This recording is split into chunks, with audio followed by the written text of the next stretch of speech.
Welcome to The Aspiring Kryptonians, a podcast for Superman fans, hosted by Superman fans, and focused around all things, you guessed it, Superman. After all, we are aspiring Kryptonians. From comics, TV, film and animation, each week we discuss our thoughts on the latest releases, news and even some retrospective reviews. So without further ado, let's get the show on the road.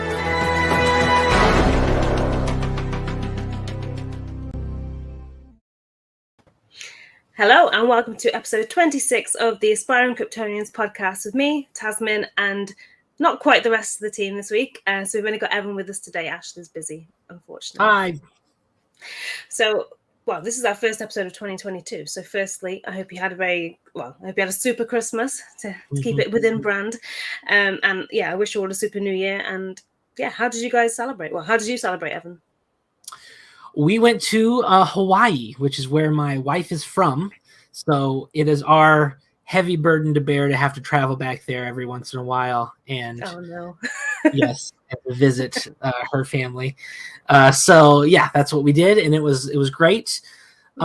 Especially New Year's was great because if you've ever been to Hawaii at New Year's, they just defy every fireworks law ever, and they don't even care, and it's just crazy. So yes, it was cool. Hawaii is a place I've always wanted to go to, and I think we spoke about this when we found out that you were there because they filmed Jurassic Park there. I love those films. They have a special place in my heart, as I think they do with you as well. But yeah, did you get to see any of the filming locations or anything like that?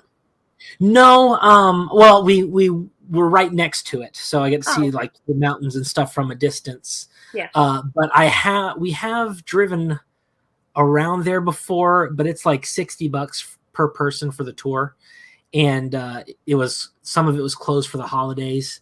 So yeah, we didn't make the time to do that, but we did. I have been next to it and taken pictures with the same mountains and stuff. So. That sounds good.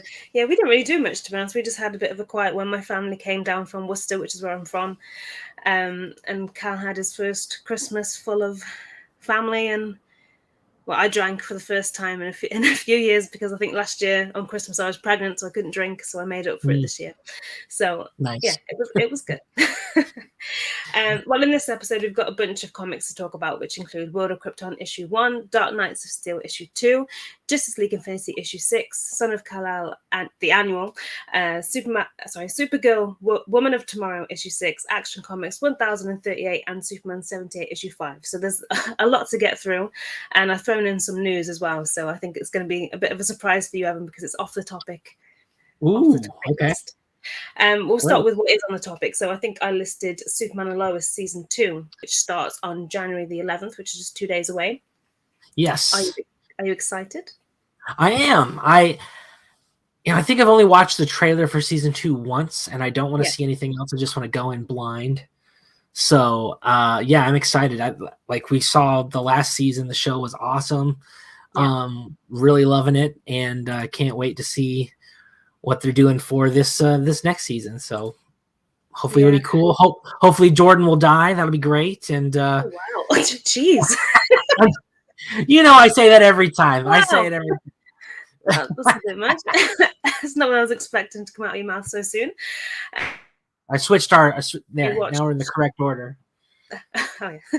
I've only seen the first trailer because I think they've released a few promotional bits, but I've only seen the first one purposefully because I want to, like you, I just want to wait until we get to see the series itself. But yeah, series 1 is still premiering in the UK, so luckily I have press access so I can watch it. But I know a lot of people who aren't in the US or wherever they are currently streaming it are going to be pretty annoyed at the fact that they can't watch it properly or legally.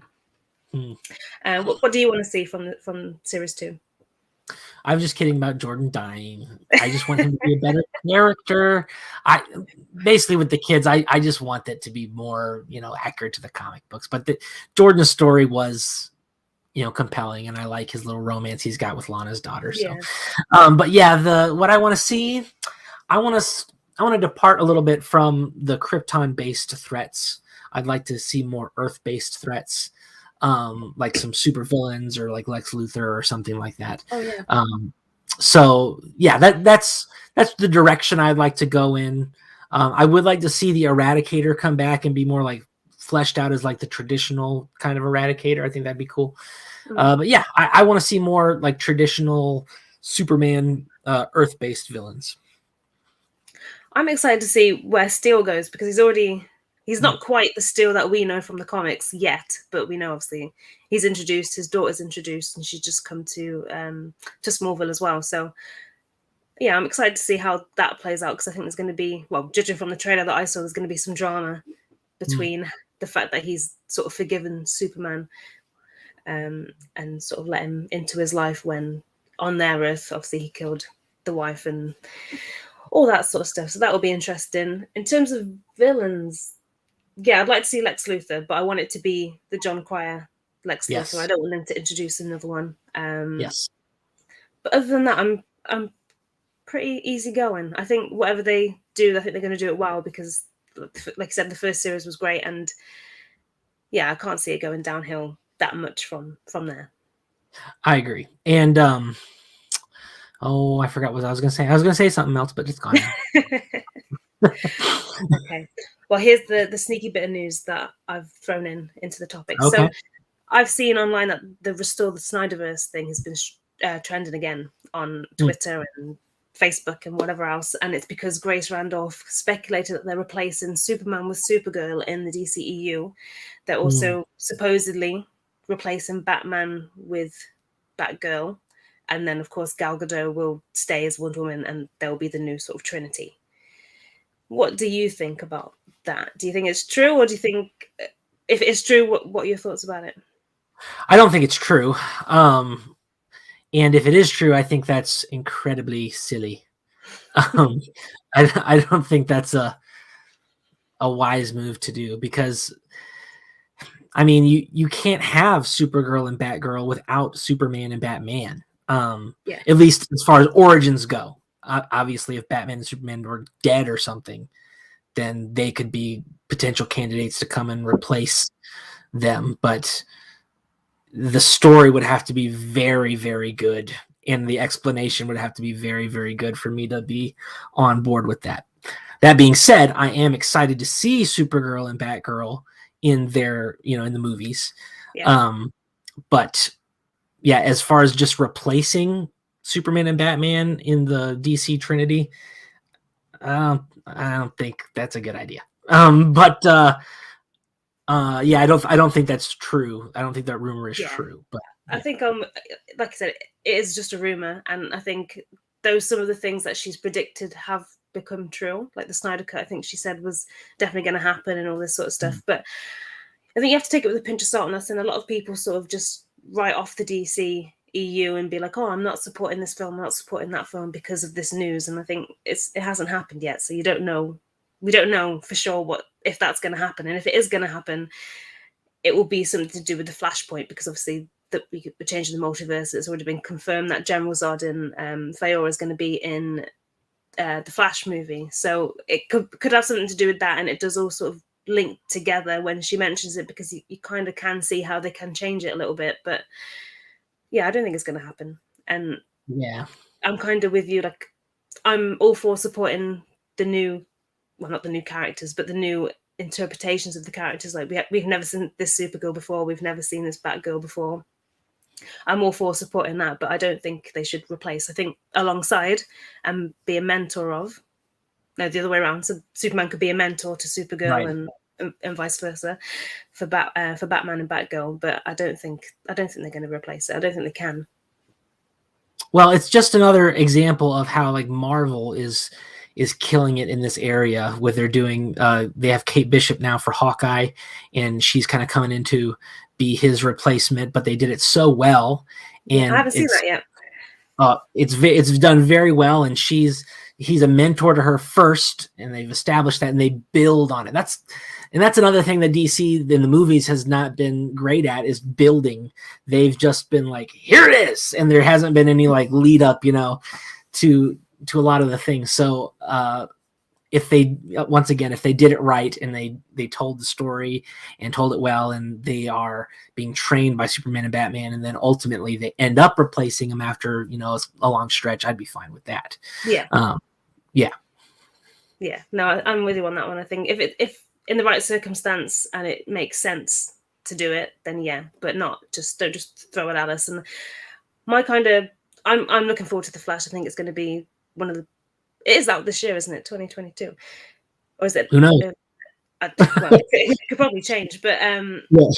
yeah, that's one of the films that I'm really excited about. But I think with that, I think I'm a little bit scared because they could literally do anything with this because it's the whole multiversal thing, and he has the power to go back in time and change things. They've introduced General Zod and Faora, so I'm just thinking, why have they brought them to a particular back? So I guess we'll just have to wait and see. But it just worries me a little bit.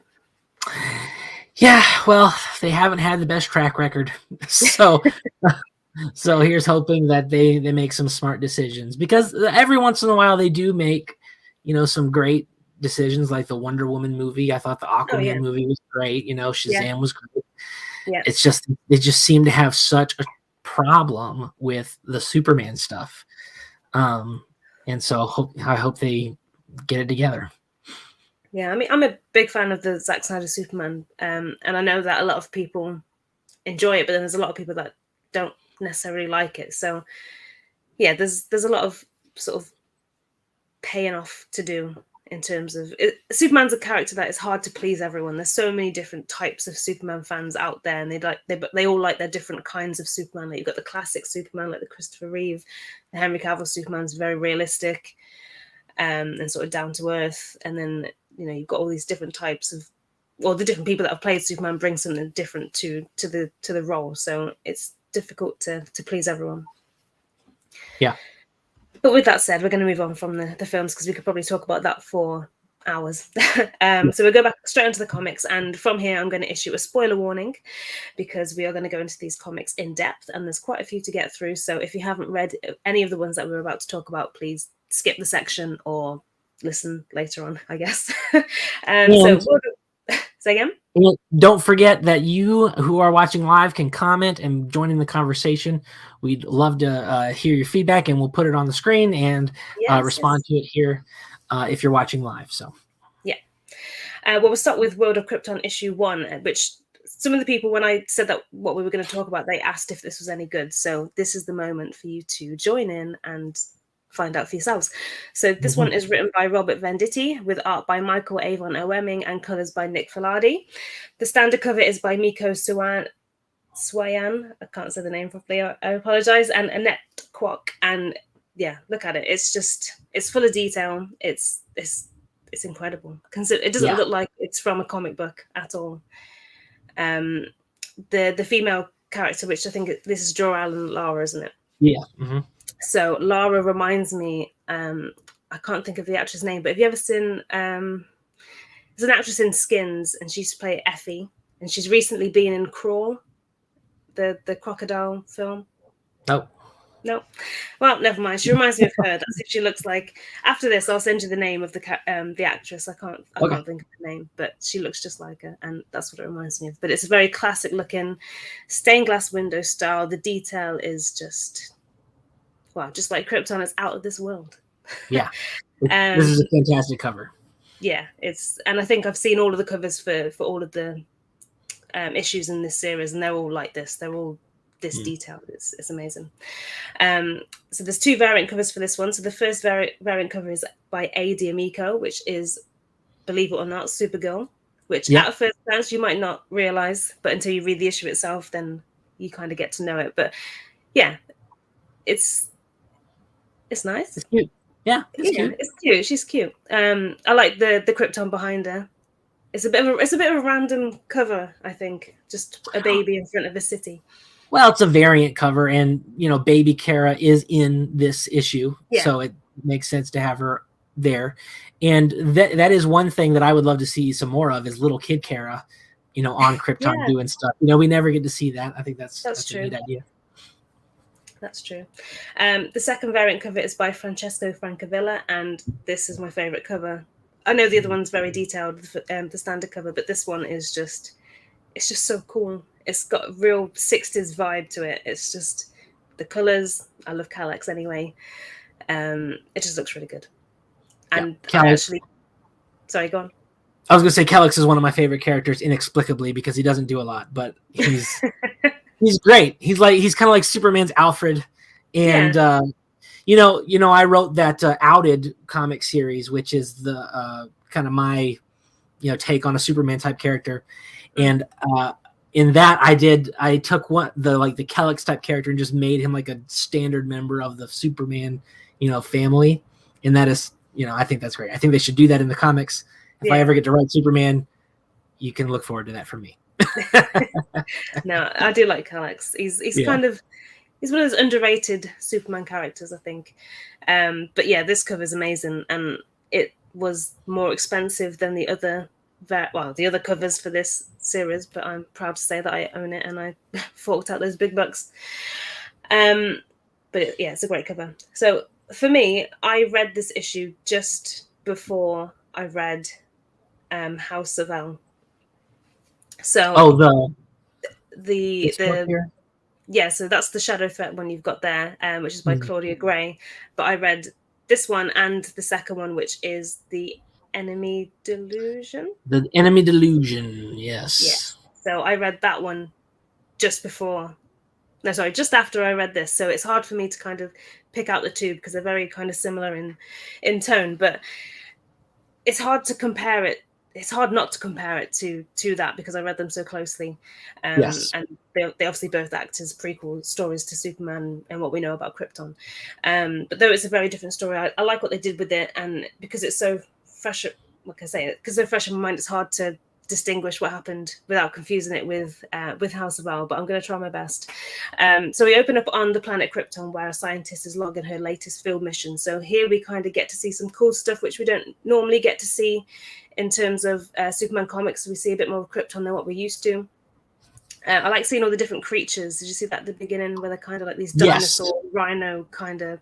Those are the thought beasts, and those are some classic Kryptonian are they?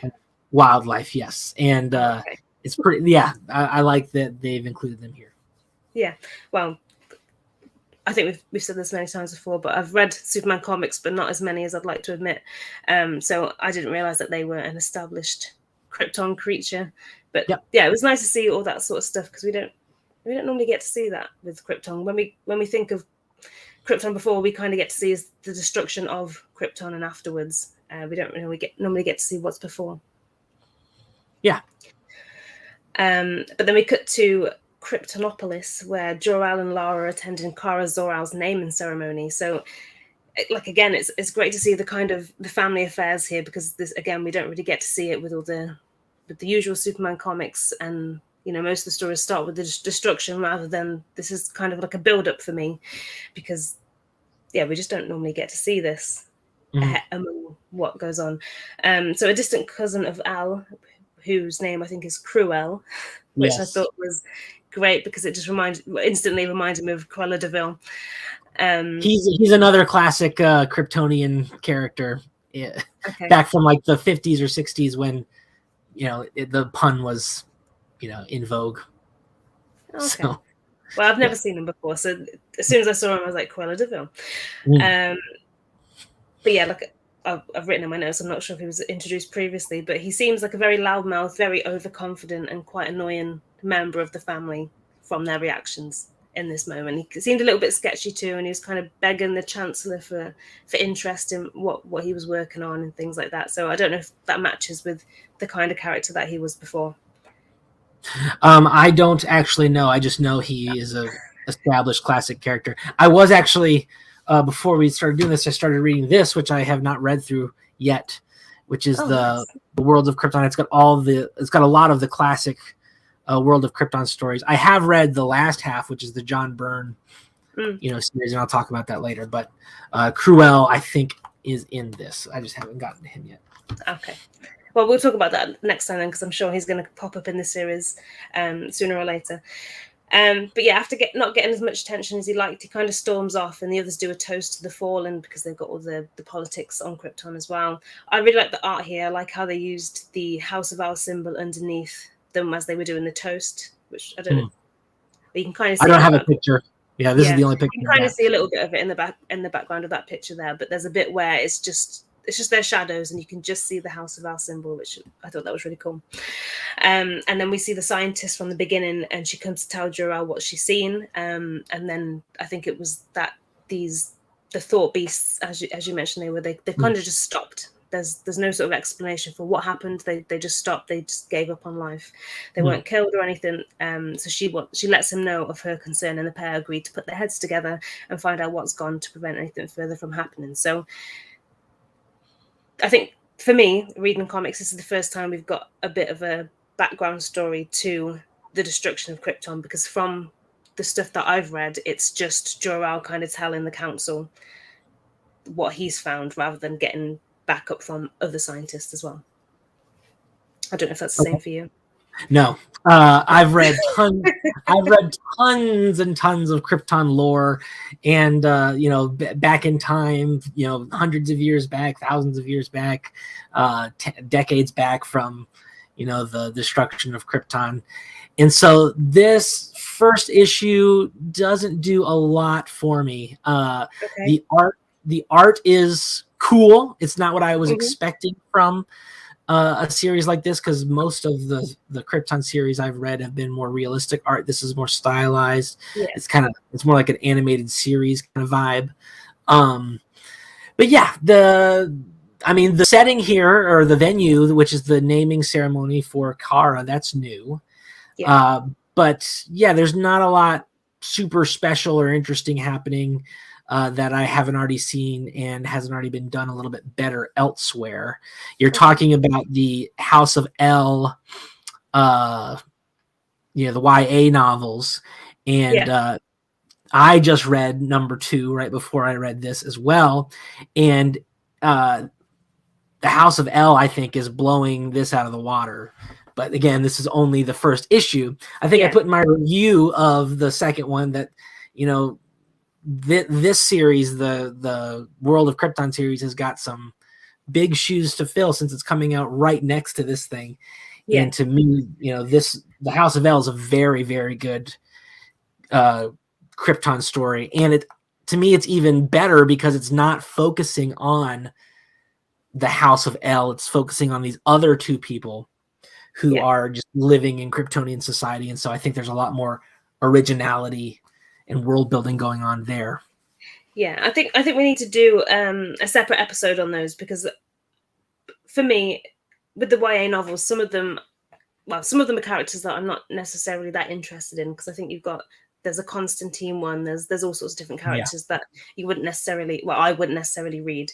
But this one, because it's kind of Superman, but it hasn't got Superman in it, it's kind of got the background lore. So I didn't really read it because of that reason, because in my head I was like, I'm just going to focus on Superman at the moment. I don't want to throw something else in the mix.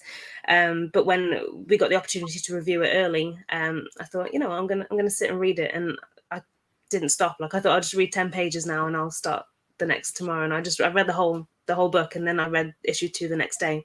So it is really, really, really good. So if you get the chance to read that, just do it, because it is really good. And I love Robin Venditti as a writer, but it does blow this out of the water. I agree with you on that one. But like I said, this is only issue 1, so this is kind of set in the ground. So I guess not a lot. Whereas the other one is a whole book. You've got 100 or so pages. You've got sort of 20 to 30 pages in this. So there's a lot of catching up to do. And another thing that is unique about this World of Krypton issue is that I like that he's using the animals to foretell the doom. Not only does that make sense because they're thought beasts, but also that mirrors things in the real world where animals can sense like a natural disaster coming before we do usually. So I think that's neat. I also do compare this to my favorite World of Krypton story, which is the John Byrne one. And that one goes, hundreds and thousands of years before Krypton's doom, and it describes ancient Krypton, and then Krypton at war, and then the Krypton right before Superman is born, and it's all just like it breaks away from the traditional Krypton and gets really, really original and stuff. And this new one that Robert Venditti is doing seems to be a little bit more back to the traditional look at it. So I'm just I'm interested to see the next issues. Obviously, I have a lot of baggage to compare it to, so we will see. We will see how it goes. Also, the World of New Krypton is a fantastic arc in the Superman comics, and that doesn't take place before Krypton is resurrected and Superman goes and lives there for a while, and it's a really cool look at Kryptonian culture. Well, it's a very good one. I know I have a few of the issues of those comics, but I've never read them because I've only got sort of like issue 2 and issue 8 or something like that. I haven't got the full set, so I didn't read them. But I've got them here somewhere, so I'll dig those out. But yeah, so as the guests at the ceremony are sort of celebrating, they're interrupted by a sudden attack from one of the waiters. So they kind of exclaim "Free Krypton" and set off an explosion. So we don't really know about the political situation of Krypton as it stands in the first issue, but this, like I said, this is only issue 1, so there's obviously something going on here, and they kind of shout "Death to the Owl." So there's clearly some tension between that family and the rest of the Kryptonians there. But Jor-El, I think it's Jor-El, because for me, when it comes to the artwork, not necessarily just in this issue, but when it comes to the art of characters that we're not as familiar with, or they're not as easily identifiable, I do get a bit confused. So I think it's Jor-El that takes him down, and he kind of asks for an explanation, but it's kind of clear where Superman gets some of his traits from here, because rather than just going into it like General Zod would and just stopping the situation there and then, he takes a bit of time, talks to the person, and tries to get a bit of reasoning out of him before he gets anything else. And as he takes a step back, the criminal pulls a gun out on him, and Zod takes the shot or the action that Jor-El hesitated to do, which I think sums their character up pretty well, to be honest. Yeah. Yep. And then Jor-El and Lara kind of discuss who and why this is happening and what's been done, and then Zod gets down to business straight away, finds the perpetrator, which turns out to be their cousin Kal-El. And I've written in my notes here, which, by the way, is a great name, like Cruella de Vil. Yes. But I like all the costume designs and stuff that OM sort of brought in for Krypton. It's very futuristic, but it kind of looks very regal as well. Yes. And yeah, this is issue 1, but Venditta's kind of introduced very high stakes. You know, we've got a bombing already, we've got political tension, within the family as well. So it'd be interesting to see where it goes from here. Yeah, and it's just hard for me to compare, because like I just show you this. There's bombings and political intrigue and stuff in this as well. So it's like it's hard because there's nothing new under the sun, and people have been telling Krypton backstories for a long time. So it's difficult to cultivate something new and original. I think what they're gonna have to do in this for me is just make me love the characters. It doesn't matter, about the world building or the plot that's going on. I need to really connect and love the characters, because then it won't matter, what we've seen before or how similar it is to other things. If he can sell me on the relationships and whatnot, I think that'll be great no matter what happens. And it's interesting that they've timed it with Supergirl's sort of name and ceremony, because it'll be interesting to see what kind of part she plays in all of this. Because I think they mentioned that the bloodline, if I think it's if Jor-El's not around, if his brother Zor-El isn't around, and then Kara isn't around, then who gets the what's the word? The inheritance? Yeah, the inheritance kind of thing. So there's all that to sort of play around with there. So yeah, it could kind of go either way. Other than that, I don't really have much else to say about that series without comparing it to The House of Al, which is very hard not to do. So we'll move on from that one, and we'll go on to Dark Knights of Steel issue 2, which is written by Tom Taylor with art by Yasmin Putri and colours by Erif Prianto. So the standard cover is by interior artist Yasmin Putri, and again, it's a very stained glass window style kind of. It literally depicts everything that goes on in the issue, which I quite like, because you instantly get a feel of what's about to happen and what you're kind of going into. The first variant, again, this one has 2 variant covers. So the first one is by Joshua Middleton, which is of Wonder Woman, and his covers are just amazing. Yeah, that's great detail. She kind of looks like a Linda Carter in there a little bit. Yeah, a little bit. The suit's weird though because it looks, well, to me it looks all gold rather than sort of red and gold and blue like Yeah, well, the normal Wonder Woman colors. she normally the Wonder Woman colors come from, you know, her affiliation with America and that they're sending her as an emissary to America. So I kind of like this. It's more like medieval, gladiatorial. Yeah. I like the kind of like the chain link skirt she's got. That's cool. Cool. She looks good. And I know it's out already, but we're not going to talk about it in this episode. We'll talk about the next episode. But there's a Superman one, which is just, it's already won my cover of 2022. It's amazing. The detail that Joshua Middleton puts into nice. His work is just, it's ridiculous. And the second variant cover is by Yasmin Putri, and it's the kind of top trump character card, which I think she's going to be doing for every character for the series, because the next one I think is Wonder Woman. But yeah, it kind of matches, it kind of tells you where they stand in terms of power set and skills and weaknesses. But yeah, this issue was wild. It opens up where we left off after Jor-El sort of took an arrow. Well, I say sort of took an arrow. He took an arrow to the eye, courtesy of the Green Man, and we get the heartbreaking scene where the rest of the family find out what's happened. So Batman and Alfred sort of go out to find the Green Man, who I originally thought was the Green Arrow, but the Green Man is actually controlling the Green Arrow, and the Green Man is actually Green Lantern. Yes. That took me a while to get my head around, I have to admit. I think he could have used different characters there, because they're too, well, calling them green is too confusing. Well, I think it's a cool, that's a cool name for a medieval Green Lantern. It's, you know, it's less like superhero-y and more like mythological fairy tale sort of thing. I like that. Yeah. No, I mean, between the Green Arrow and the Green Lantern, they could have used two completely different ones that have nothing to do with green.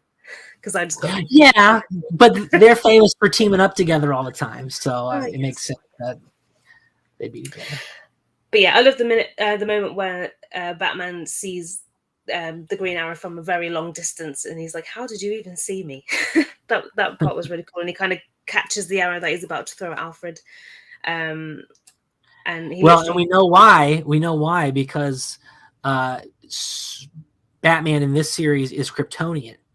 And so he's just now realizing that he has these powers because he's half Kryptonian.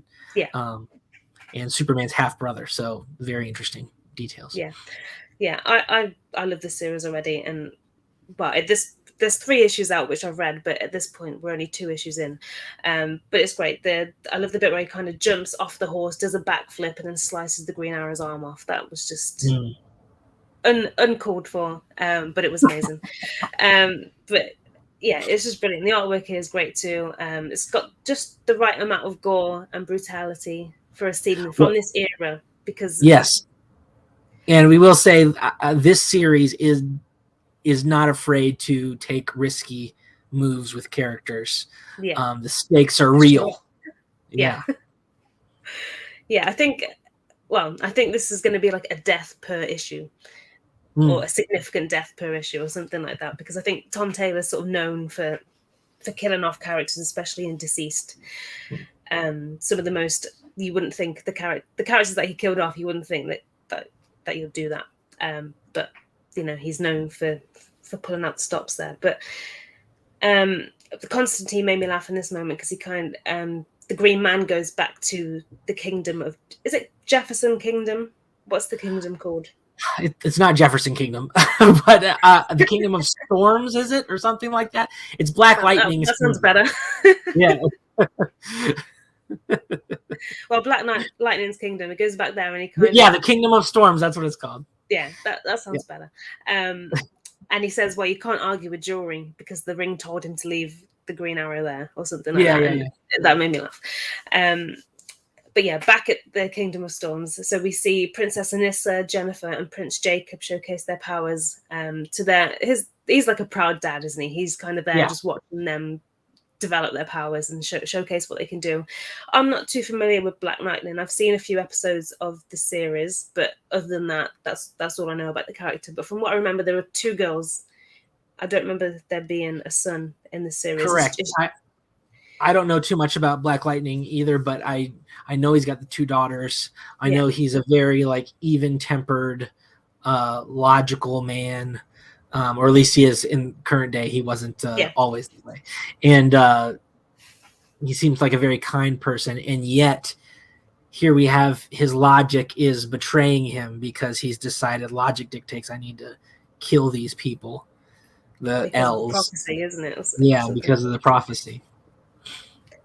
But yeah, I'm not sure where Jacob comes into the comic series, if he is in the comic or if this is a sort of newly introduced character or slightly differed character, because it could be like Batman is Superman's brother in this, so it could be something slightly tweaked. But so Jennifer and Alyssa have the power of electricity, just like their father, and Jacob can make it rain, which, as someone that lives in the UK, is the most pointless power in the world because it rains here all the time. It rains here all the time. Right. We don't need you, Jacob. But could he stop it from raining if he wanted to also? Because if he can make it rain, surely he could stop it as well. Yeah, I guess so. But still. But yeah, this happy part of the issue where sort of King Jefferson's being a proud dad makes this issue sort of all the more heartbreaking because it you see them as a family, which is really sweet, and then you kind of get to the end, which is a little bit gritty, which we'll get to in a moment. But there's and it is that double-edged sword, because it's real nice and sweet, but also you see this guy has murdered a loving father and a good king in cold blood just because of a prophecy from a teenage boy, so yeah, you got a point there. But there's some tension between Superman and Batman too. Like, we go back to the Kingdom of El, which I think I'm just making these kingdom names up, but I think it's Kingdom of El. But we get to see their sort of reaction to what's happened, and Superman's sort of just declaring that it's not for Bruce to decide because it's our family matter, when really Bruce is part of that family, but they obviously don't know that. Yeah, Superman does not know that. Bruce knows it now because Jor-El told it to him right before he died. Yeah. But so this whole, I can't wait for the moment where he finds out, where Kal-El finds out, because this isn't quite, it's Kal-El, but it's not the one that we know and love. He's very different in terms of his reactions and approach to things. So that would be interesting to see what he actually thinks about the fact that Bruce or Batman is actually his brother. And then we shoot to Themyscira, where Wonder Woman, Lois Lane, and Supergirl, which is one hell of a team, by the way. And Supergirl is actually called Zala Jor-El in this series. So it might not be Kara. Yeah, so she is the daughter of Jor-El, so Superman's sister in this case. Gotcha. And then not Lois a Supergirl we know. Yeah, so this is a new character. Yeah, it could be a different one. So Lois Lane delivers the news of Jor-El's death, and then obviously it's really hard not to call her Kara, but Zala then realizes what's going on, and she kind of has to go because it's a family matter or a personal matter to her. But before she does, we get a bit of a sense of the relationship between her and Wonder Woman, which isn't what we've ever seen before, I don't think. And it seems that the pair are an item, and they embrace in a bit of a farewell kiss, which was unexpected but nice to see.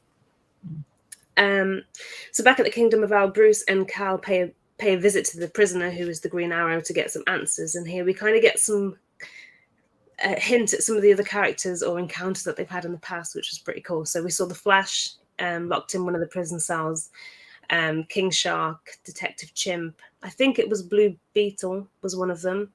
I might be wrong. And there were two others who I no, it's Blue Devil. Oh, Blue Devil. Okay. Yeah. Who were the other two then? So there's one with wings. Yeah, I'm not sure who the wing guy is. And then there's another one who I don't quite know.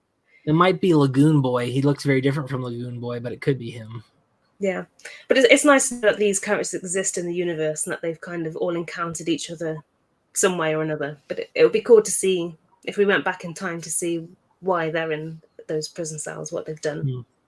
One thing I will say, I really like Harley Quinn's role in this. Usually I don't care for her character outside of being the Joker's sidekick, but she's great in this. She's the court jester. And not only is she supposed to make people laugh, but she's also kind of there as like an advisor, and able, like she's given the permission to give out advice with no decorum or Yeah. tact. You know, she just can say it like it is, and I kind of like that. Yeah, I like that too.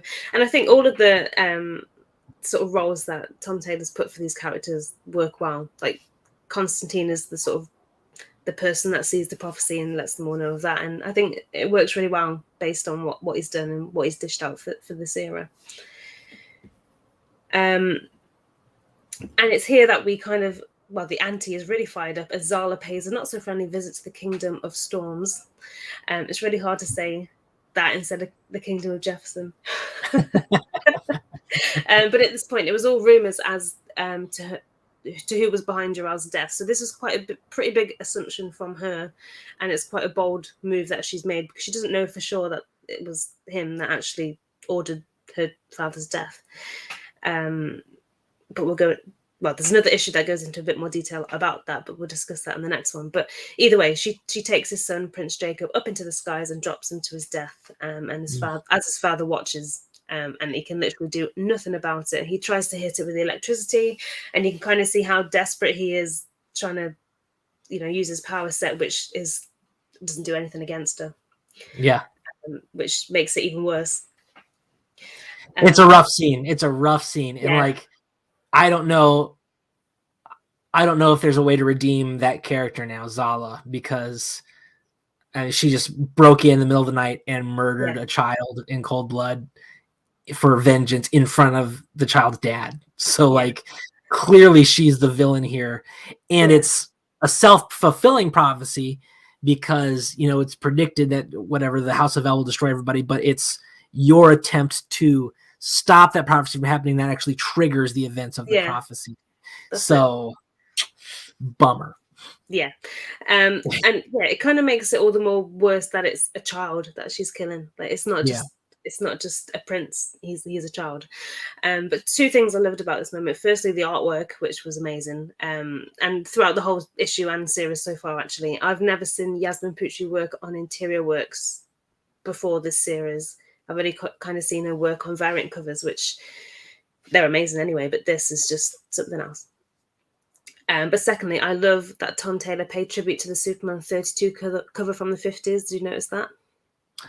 Nope. No. So when Zala is struck by lightning from King Jefferson, she says it tickles, which is off the cover of there. So it's one of my all-time favorite covers. So it's nice to see that little tribute there.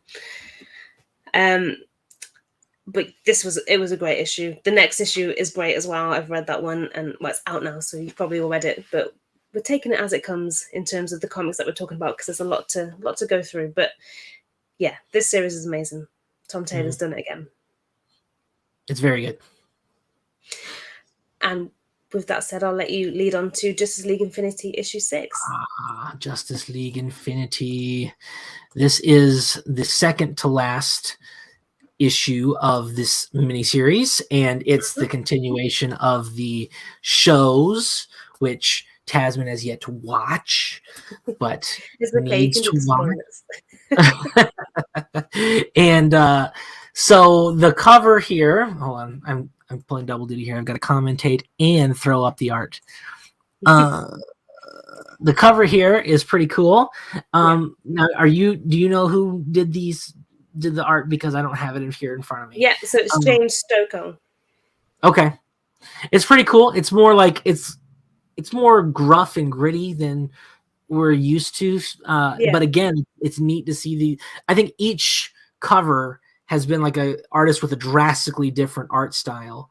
And it's cool to see these characters, which have been, just depicted in one art style for like the entirety of their lives. It's cool to see them depicted in all these different comic booky type of styles. And so we go into this issue, and it's the Justice League has arrived at the epicenter of all the multiversal shenanigans, which is this big room, this big mirror dimension place where Amazo has cracked open the mirror and let loose, chaos into the multiverse. And it turns out that the chaos that has been infiltrating the multiverse is another version of Amazo, who has absorbed all of the power from the strongest villains in his universe and is using it to reach out and destroy the entire multiverse because he doesn't like it. And this is, like, I was reading this, I'm like, this is the exact plot of an episode of the Marvel's What If television series, which is What If Ultron won. And like, it's the exact plot. It's a evil power mad robot who goes and gets all the power from all the other people and then discovers that he is in a multiverse and then sets out to destroy that multiverse. It's uncanny. It's uncanny how similar this is. And so I haven't seen it, so I can't comment on that. Okay. Well, it's crazy. And so, I have to assume that this was written before the Ultron episode was released. So I'm sure it's just an amazing coincidence, but it is an amazing coincidence. It's like the exact plot down to like what type of characters are doing what. There is so basically this whole issue is just a big giant slugfest. There's not too many character moments. Everybody's just fighting everybody. There is one moment that is poignant and will have ramifications, and that is where Shayera, Hawk Girl, is seemingly killed. And when she is seemingly killed, Green Lantern, who used to be her boyfriend, but then broke up with her because she was a traitor and is refusing to forgive her and is now dating Vixen, much to the chagrin of fans throughout the last 2 seasons of Justice League. He kind of freaks out and rushes to her side and mourns her and realizes he still loves her and he's never stopped loving her.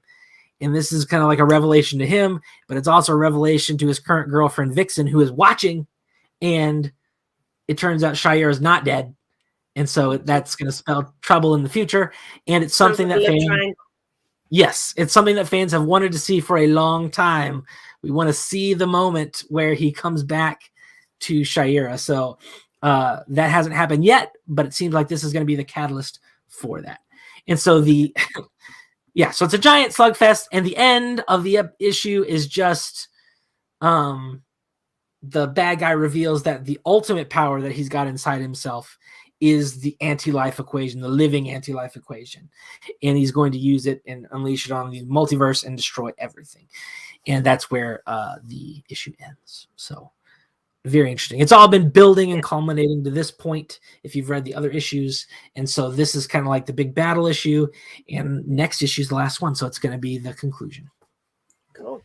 Well, I say this every time, but I'm a long time off reading this series because I've got a lot to catch up on in terms of the TV series and stuff like that. But I can't wait. It sounds really good. I just haven't got around to it yet. Life gets in the way. I still haven't watched any more of Smallville. And Connor Super #1 finally caught another live episode. Hey guys, hello Connor. Thank you for joining. Yes, and I will say, in my opinion, the Justice League show is better than Smallville. So I think with Smallville, I like it, but I don't love it. It's long. Yeah, and I think I'm on series 8 at the moment, but at the beginning of series 8. So the stuff, I know I've still got a whole lot of issues in series. I've got 2 more series to watch, but there's like 22 episodes per series. So there's a lot to get through. In the later seasons, I really just like, my brain is like fast forwarding through everything except for Lois and Clark's relationship. That's the thing that keeps me interested. That's exactly it. I'm watching the rest of the episodes, and then Lois and Clark. I'm with you on that one. I'm just over it, and I think the series that I've watched, there are some of the best moments in there so far. In series 8, there's nothing quite topping what I've seen in the previous series yet. So I think I'm struggling to it tapers off after like season 6 and 7. So, and especially at the end of series 7, the Doomsday thing, that just awful. Yes. That was awful. Yeah, nothing more to say than it's awful. But we'll move on to Superman, Son of Kal-El Annual. Have you read this one, Evan? I have. Yes. Cool. So this one's written by Tom Taylor with art by Clayton Henry and colours by Romulo Fajardo Jr. and Steve Buccicello. I've said that completely wrong. Bucaletta. I don't know. And Connor says animated Justice League all the way. I haven't seen any of the animated series. I've literally got. Hold on. This waiting for me to watch. Yes. Superman the animated series, waiting for me to watch once I finish Smallville, but we'll see. So the standard cover for this one is by John Timms, and I love it. I love how laid back John is, even when meeting his father's sort of main enemy. He knows what Lex Luthor's done to his dad, I'm sure. He's heard many of the stories, seen the ramifications, but I just love how confident and laid back he is here. And also Lex Luthor's reaction to seeing him, like, who are you supposed to be? Yeah, I like that. What were you going to say, Evan? I said I was going to say this cover and then the variant cover work nicely together as kind of like a double feature cover. Yeah. It's a nice contrast. It's kind of like two bookends, two sides of the same coin. And you can see that here where it's the first one is Lex approaching a confident John Kent, and the second one is Superman approaching a confident Lex Luthor. Yeah. Yeah. This one's very cool. This one's by Steve Pugh and Romulo Fajardo Jr. And yeah, very intimidating on Lex Luthor's part, but it's got a lot of great detail in it, like the Lex Corp and the Daily Planet. You've got the planes flying over it as well. Yeah. I think it's a weird place for him to sit. Yeah, well, it's metaphorical. It's metaphorical. He's saying that Metropolis is his throne, and John is kind of like a newcomer to this, so he's kind of small in comparison. Yeah, but yeah, it is nice to see Lex Luthor back in these Superman comics. Yeah, he's been gone for a while. Yeah, I agree with you on that one. And I think this issue is for me, it's a perfect Lex Luthor. When I think of Lex Luthor, this is exactly how I think of him. Not sitting with his legs wide open on a hospital or wherever he is. But this issue in general. But we kind of start with a bit of a flashback where we see Superman take on Lex Luthor and Metallo to get criminalizing evidence alongside Batman to take them down. So obviously Metallo turns out to be Martian Manhunter. And they kind of just trick Lex Luthor, and he really doesn't take it very well, which is the kind of, I don't know. I think when I think of Lex Luthor, I think of him as a bit of a very calculated big baby, and that's exactly how he is in this issue. And yeah, I like the opening. Go on. I do want to point out that exact same set of circumstances happened in the Justice League animated series. The exact same thing. So, just gonna point it out. I'll just leave it there. Okay, well, I'll get to see it again when I finally watch it. But it was nice to see a younger Superman and a Superman at his sort of full potential, because at the minute in comics we're seeing him weakened. He's not doing very well over on Warworld, sadly. But it's also nice to see the League working together again. But then Superman visits Lex Luthor back in prison to get more information on one of the witnesses' whereabouts, and he's offered a game of chess, which I really like this part, because obviously Superman knows Lex Luthor down to a T, so he's like, you're going to cheat, I'm not playing with you. And he ends up playing and then just stops playing halfway and really annoys Lex Luthor because he didn't complete the game. And like I said, I think of Lex Luthor as a very calculated big baby, and that's exactly what he is in this moment. He loses it as soon as Superman's like, oh, I'm not playing anymore, I'm going. Well, I can move in ways you can't move out of this cell. That was my favorite line. Yeah, I mean that's Superman at the height of cockiness. Like I don't that's the cockiest I've seen him in a long time. Where he's like, you know what? I'm so far above and apart from you. You're not even on the same level as me. And it's like, wow, okay, Superman. Usually he doesn't act that way. No, I like that though, because he has a point, and he's obviously purposefully trying to get to Lex Luthor, and it clearly works. Yes, I think that if there's one person he would act that way toward, it'd be Lex Luthor or Darkseid or something like that. Yeah, for sure. But Superman clearly has him sort of sussed out. He knows how calculated he is. He knows that he's all about having power and control, which they kind of explain in this issue, over everything and everyone as well. So obviously Lex Luthor gets very angry at the fact that Superman refuses to finish the game and throws his toys out the pram. And this sequence acts very much as a setup for Lex Luthor's whereabouts until now, which, you know, I really like. I wasn't expecting the annual to be all about Lex Luthor. I thought it's kind of just throwing like another character or another spanner in the works to the storyline we've got in Superman Son of Kal-El, because he hasn't been mentioned before. Well, I think that's typically the function of an annual is to, you know, you tell a parallel story, but it's able to go in a different direction or focus on a different subject than what your main title is doing. And I really liked this. Yeah, I did too. So we then go back home with John and Lois, which is one of my favorite moments of the issue. And they get a visit from Batman, and he kind of just floats at the door and then floats in uninvited, which I don't know if you've seen it, but have you seen Hotel Transylvania? Yes, the first one. And yes, he does look just like the Dracula. Like, he really does. He looks just like Dracula from that, which as soon as I saw him stood at the door and then he kind of moves in without sort of moving. Just it's because his cape kind of sucks in toward his ankles, you know. It just reminds me of very cartoony way to do that. Yeah. I liked it. But we also get an indication here that Lois had some very stern words or thrown a punch at Batman for showing up in their house unannounced, because John says, "Oh, Batman knocks," and he's like, "Oh, after last time."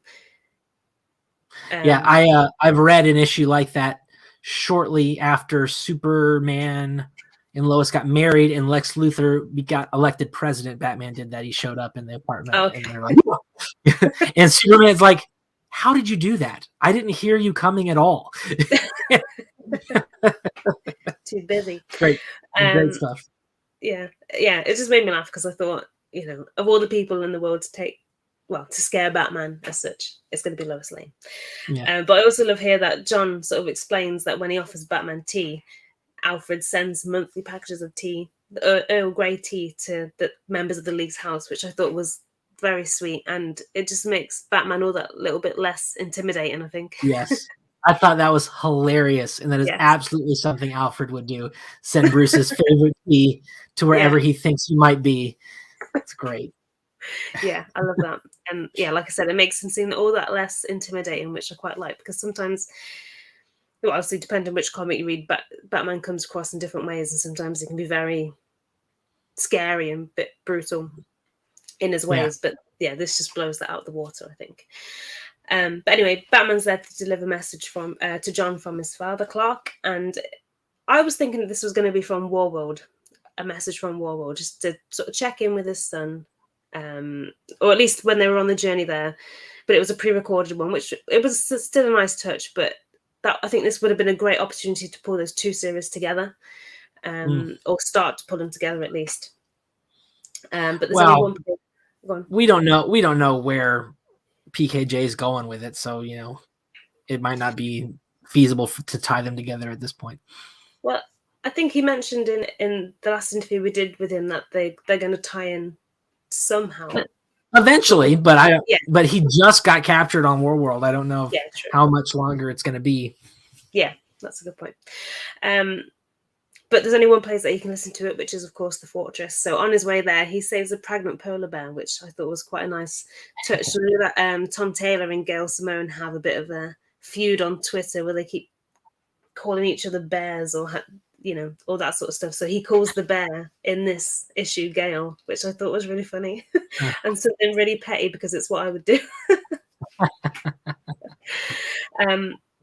But it was a nice little moment, and I loved the panel of them sitting on the iceberg together, sort of looking at the northern lights. That was gorgeous. And it's another continuation of the modern themes and problems that the Superman's trying to tackle. I did like it where he's like, "I got you berries. I researched it. I know you guys eat berries. I'm not going to kill a seal for you." Oh yeah. He's like, "I'm Superman." Yeah, that was good. But so in the message from Clark to John, they kind of address that he can't say where he is currently and when he's coming back, which is fair enough. And they address the polar bear and global warming and all that sort of stuff, which is something I don't know, lost myself in my notes. And the fact that no one's sort of doing anything about it, even though they know it's a problem So they kind of address that again, which they've done in previous issues of Son of Kal-El. But then they also discuss Lex Luthor and that he's going to be coming back. And this advice, I think, gives John a shot at a new kind of relationship with Lex Luthor, which we kind of see in the rest of this issue, which I'm quite eager to see, because it seems like it's going to be the kind of relationship that Clark and Lex have in Smallville, but with the exception that Lex knows of John's powers, because they're kind of they're allies in a way. And I think from this issue they're kind of gonna be, but in a sneaky way. I don't think so. No, No, no, because I think John has made a point to Lex Luthor. Is like, look, self-preservation is in your nature. You're gonna want to save the Earth, so do it. And so he's brought up that point, but then he's left. But now Lex is at the end of the issue. He calls up President Ben. Hold on. Okay, I've gone. That's fine. I'm sorry, because I mean that kind of negates the idea that they're going to be friends. Like, yes, he doesn't know that President Bendix is the one that's given John grief. Oh, I'm sure he does. He's watching the news. Prisoner, does he? Oh yeah, he knew what all his friends were doing out there. He's got connections in prison, and plus, it's been very much on the news what John's been doing with the refugees and all that stuff. I'm sure he is well aware. I guess so. I don't know. I thought it was kind of. I thought Lex was going to be the person in between those two sides to kind of use his resources to kind of bring them together in a way to do what he wants them to do, which is sort of save the world. But I think in the way that they're talking about saving the world here, I think they're talking about a different thing to what John's facing in Son of Kal-El. Yes. I mean, he's talking about long-term. He's going to use Lex Luthor's resources to stave off global warming and be famous and loved, by the human race. So, yeah, I don't think they're going to be anywhere close to friends, but... well, not necessarily friends, but respected more than what he respects Superman. We'll see. Yeah, I don't know, because I feel like that's already happened in this issue. But okay, we'll get to that in a second because I've written notes. Okay. But we kind of get to see what this Lex Luthor is really like, which again goes back to what I was saying. For me, is classic Lex Luthor. He's very calculated, manipulative, and he's kind of evil. He sends out these packages to a bunch of people, which I'm assuming are criminals. They each receive a tablet, and he simultaneously calls each of them and explains that the tablet wasn't the only thing in the box. And he's saying that he's put these sort of nanite drones into the boxes, which as soon as they open it will crawl up to their nose and then stop the blood supply, causing them to have a stroke, which it isn't confirmed until the very end of the issue whether this is actually a real thing. So they're kind of speculating, and they're thinking about, is this real? Should I pay in the money? Because I think it's like, is it $1.6 million? It's a billion. It's a billion. Billion. Yeah. So there's a lot of money involved here, and considering what Lex Luthor is capable of, they're kind of assuming that it's true when really it might not necessarily be true. And they're kind of saying that it could be a hoax, but because it's Lex Luthor, they just assume that they assume the worst, and they send the money regardless, because obviously they're scared for their lives and what's about to happen. So this just kind of goes to show how, I don't know, it was a bit of a badass but an evil moment from Lex, I thought. It kind of shows that he can't be trusted, but he'll do whatever it takes to get his way or whatever he needs. Yeah. Go on. Well, I was gonna say that reminds me of something I just read in a Star Wars comic where it's like Jabba the Hutt or something, and he's like, people forget trust, but they never forget debts, and it seems like an interesting thing that applies here to Lex Luthor. Like, I don't forget trust, but you owe me your life. So, yeah, definitely. And well, in the next part, John and Lois are sort of taking the mick about how annoying and how bad the LexCorp build and shine over the Daily Planet is. And just as they are, it kind of explodes. And Josh rushes out. Josh? Oh my God, who's Josh?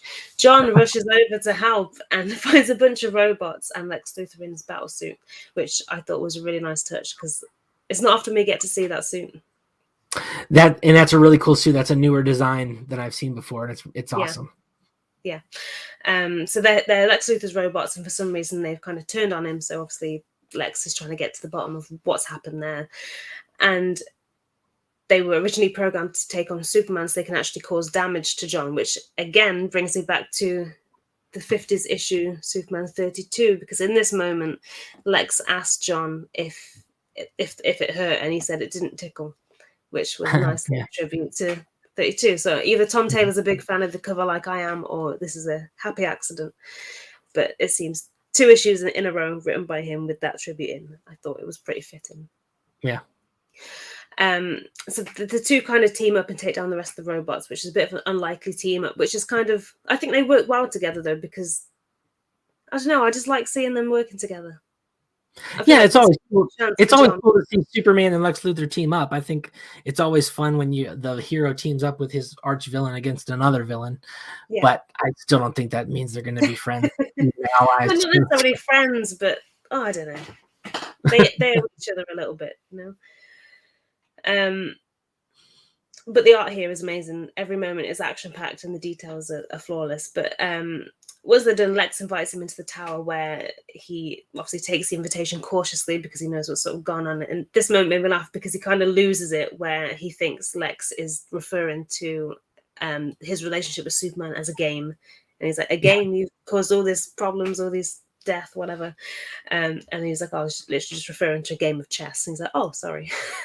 Because in the panel above it, it's like all the exclamation, all the... Yeah, he's freaking out. Yeah, he's probably freaking out. And then he's just like, oh, overreaction. So I thought that was pretty cool. But he obliges and they have their very own game of chess. And because of what... Well, I just think Lex underestimates John because he's assuming that he's exactly the same as his dad when he really isn't. He's very much his own character, and I feel like he's underestimated him and what he can do and his cleverness and how calculated he is as well, because he kind of explains here that he's researched all of the chess, the ways to win chess, all of this stuff, and he just wasn't expecting him to do that. Yeah. And then John obviously wins the game and they discuss their common enemy and they kind of team up. Well, think about teaming up to save the world, which is where I thought their relationship was going to go towards, but you think otherwise.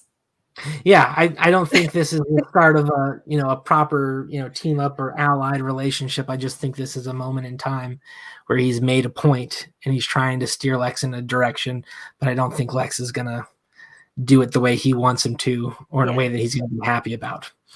Yeah, that makes sense. But it's, I don't know, I think this is a great issue, sort of tie in a classic Superman villain with the new Superman, because otherwise I don't think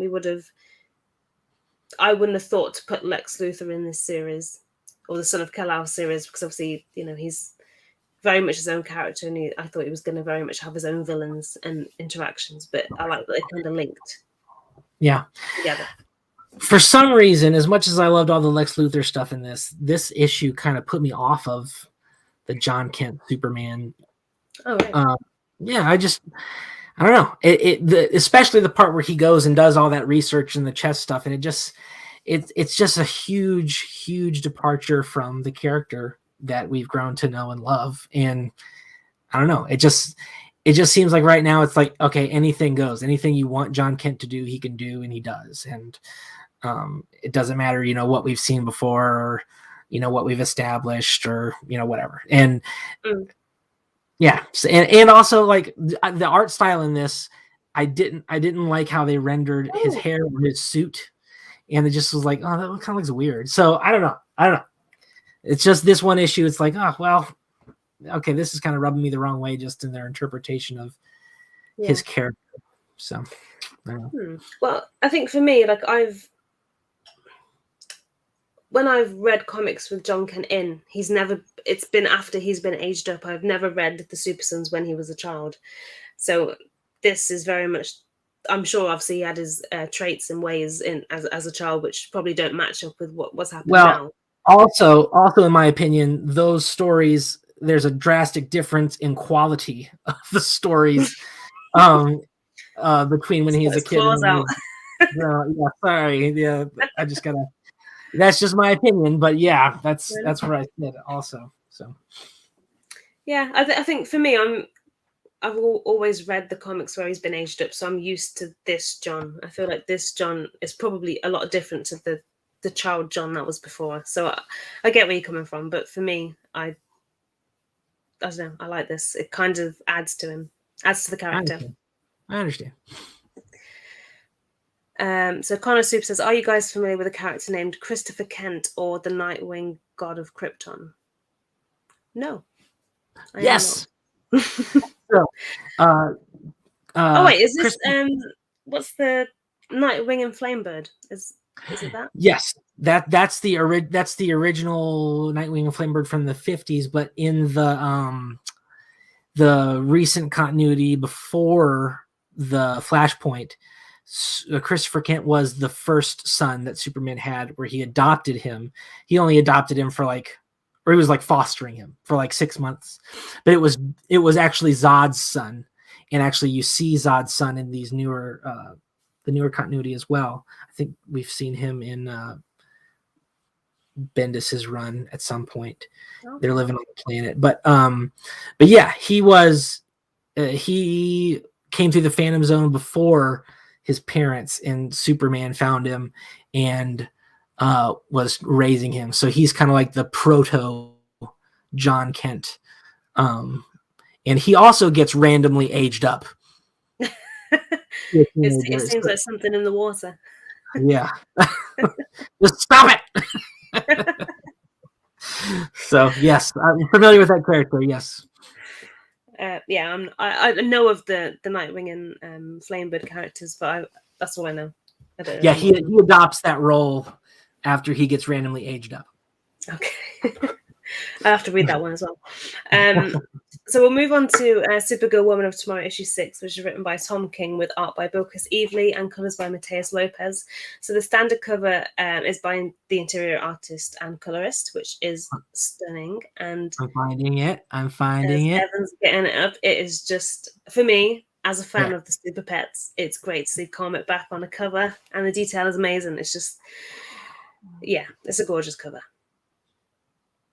It's pretty cool looking.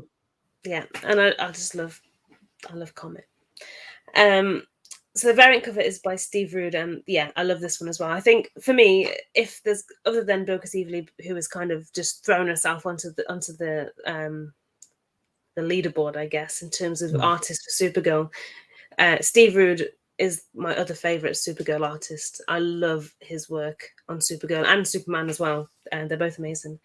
But for me, I think he draws the best Supergirl. I love her sassy little pose. I like that she's standing on the House of Owl logos or emblems as she's walking, I guess. See, I'm on the opposite end of the spectrum. I didn't like this one. No? No. I love it. Yeah. It's a little, I don't know. It's a little too I don't know. A little too clean cut. She also doesn't look like a teenager in this. No, she doesn't. No, she doesn't. I think that's another thing. Kind of, it's very pin-up, like 50s pin-up, his work, which I really like. I like that. Well, anyway, this issue felt like a massive tease again. So readers, of course, we want the final showdown between Supergirl, Ruthier, and Krem. But I'm glad we got to hear this story from the viewpoint of Supergirl, because I think when people tend to, first of all, you associate Superman with Krypton rather than Supergirl, even though obviously they're from the same planet. But we forget what she went through, because though Superman was a baby and sent off on the Earth, she was there as a child. She remembers the people that were killed, what it was like, what was happening. And I think this tale of events is a lot more brutal than what I've ever read of Krypton before. Yes. But before we get into that, so Krem sort of first sees her, and you can hear and see the panic in his face. He knows her power set, and I think that clearly scares him. So he's got all these. I can't remember what the. He's got another one, a Mordru orb. That's it. So he's got another one. He's prepared for her. He knows what she's capable of, and you can see that there in, first of all, his dialogue and also the artwork as well. The panic on his face is clear. But I love the moment where she zooms behind him, introduces herself, and she's like, "You shot my beep dog." I love that bit, because among all that's happened in the series, and with each issue we've kind of uncovered more tragedy that he's caused. You kind of forget that that's what started all this. He shot the dog. Yeah. You forget about all of that. So this was a nice reminder. And he obviously throws this. Is it a Mordru orb? Mordru, yeah, he's one of the biggest sorcerer bad guys in the DC universe. So obviously this is somehow related to him. Okay, so he throws this orb, and then Supergirl literally has to pretty much run away from it, so it doesn't take her back to the planet where she ended up in the previous issue. And to do so, she brings in her trusty companion, Comet, which is I loved it. I know you look at the eyes on Evan. I know you hate super pets, but I love the super pets, and it was why.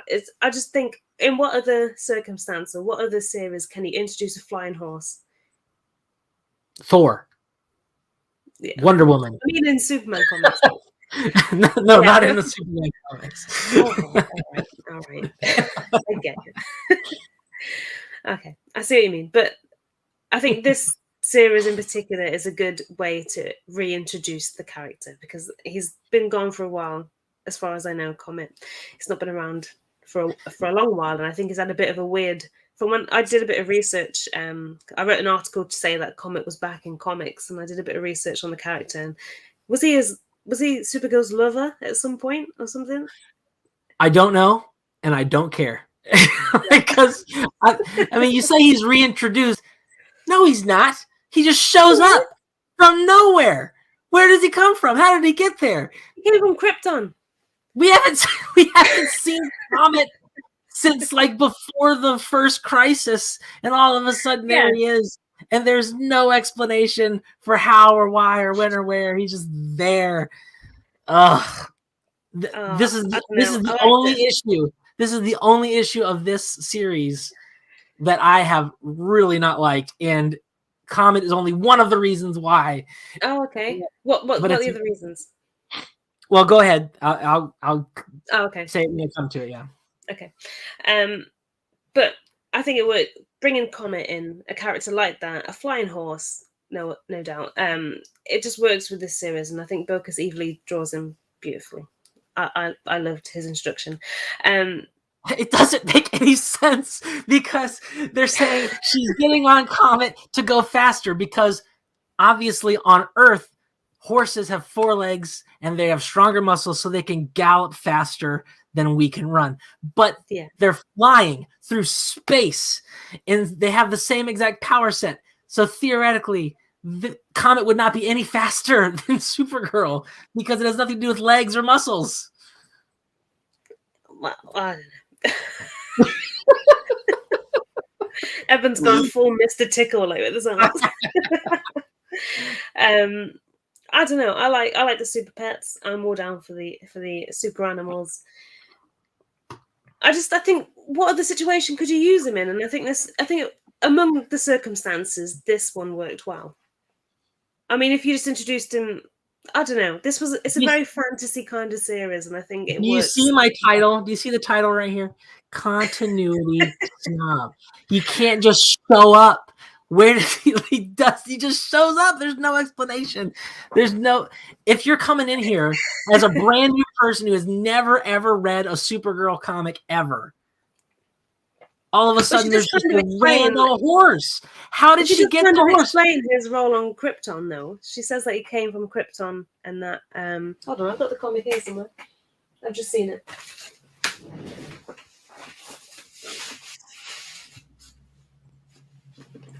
Here it is. But does she whistle?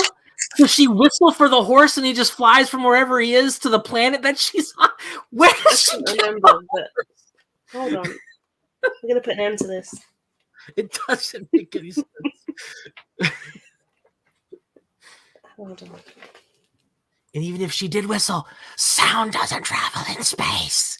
So well, she says, she swears a lot in this page, but she says, no man or woman can outrun a Mordru globe. No man or woman. Yeah, I get it. That's why I've got Comet. Then he just appears. That doesn't explain anything.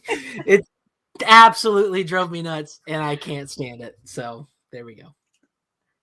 Okay, I thought there was some sort of explanation as to where he came from and what role he had on Krypton, but they don't even say he's from Krypton. No, if you're a brand new person who is reading Supergirl, you're like, where the heck did this horse come from? Yeah, okay, fair enough. I thought he did. I thought there was an explanation. No, okay. You're right, but I like it. I know. The Super Pets are an important part of Superman's legacy, and they belong in out of continuity, zany, silly comic books, not in, or at least not in mainstream comic books without a feasible explanation. And they don't just show up. Looking back, there could have been more of an explanation as to where Comet came from, of course. And like you say, it doesn't actually say that he's from Krypton, but me being the nerd that I am, doing the research that I did in my previous post, I knew. But yeah, I see where you're coming from. But yeah, Supergirl, she had it tough. So, like I said before, she has all the memories of Krypton, whereas Superman doesn't. She remembers everything. She remembers the people who fell with Krypton, and by the sounds of it, she kind of remembers it quite vividly. So I don't know, well, for me, reading comics, I've never seen this sort of adaptation of the destruction of Krypton where they get radiation poisoning.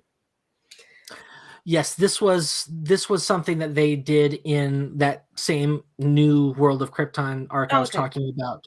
That was Supergirl's kind of origin, where the whole city breaks off. She lives on there for a while with her mom and dad, and then they finally shoot her off again. In that continuity, though, her mom does not die, and I believe she thinks they're all dead, and then it turns out they don't actually die, and that's when they show up. Yeah.